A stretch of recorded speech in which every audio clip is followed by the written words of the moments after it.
The U.S. women's team began World Cup play today against Thailand. They entered the match as 5-goal favorites, and they put Thailand away in dominating fashion, winning 13-0, a baker's dozen. Alex Morgan netted 5 goals, covering the spread all by herself. Here you can see the utter domination that took place earlier today. Thailand just 2 shots on goal to USA's 39. And here's a look at Team USA in opening games of World Cup action. We'll welcome in Thomas Rongen. When you look at this dominating win, 13-0, it looked like USA never really let off the gas. What did you like most about that performance today?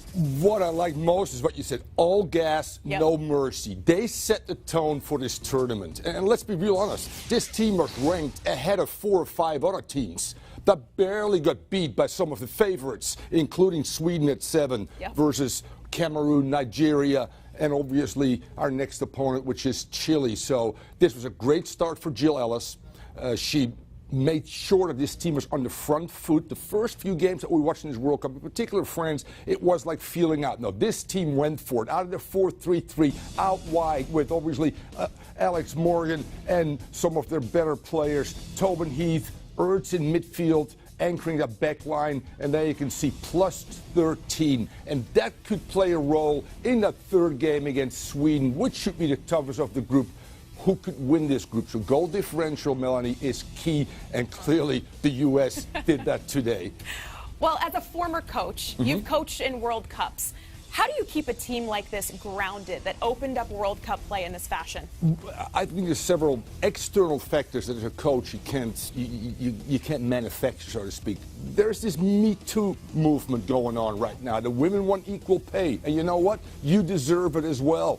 2, Hope Solo came out and really made a harsh, critical about Jill Ellis, the coach of this team, that these players care about. And Alex Morgan and some of the key players, Carly Lloyd, who came off the bench today, came out and said, you know what, we are the tightest knit group that we ever are, and we want to prove that we are. So those are 2 rallying cries that you can't manufacture as a coach, outside of the fact that they want to go up against Sweden and prove that when they lost in the Olympics in 2016 in Brazil, that was something that they could have avoided. So there's so much at stake, and a potentially, quarterfinal, semifinal against France as well. This team will not, as I said again, it's all gas right now, no mercy. They will continue that way. It might be double figures, Melanie, again, against Chile, which is their next opponent, and ranked behind Thailand. Yeah, and speaking of Chile, their next opponent, who they face on Sunday, how do you see these 2 teams in Group F matching up?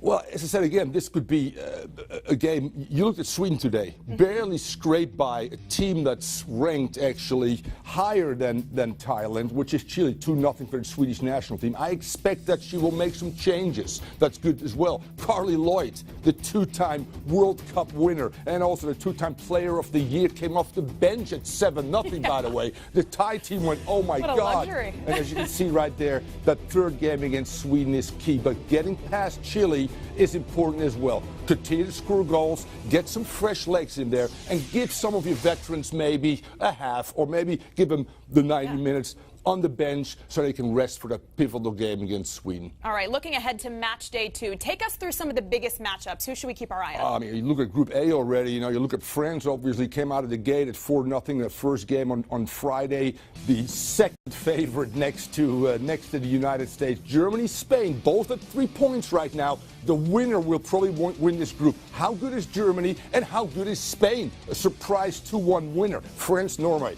There we go, 2 powerhouses. Norway, the team over the last 20 years, but it's always don't win. France, though, in the last 4 years, very dominant. And again, the outcome of that game will determine the winner of Group A and eventually a matchup against the United States in the quarterfinals. So those are the games I'm looking forward to. Can Australia, with Sam Kerr, the best player in the world, bounce back against, a very good opponent as well. So a lot to play for. And a lot to look forward to. Thomas Rongen, thank you so much for the time. You're welcome, Melanie.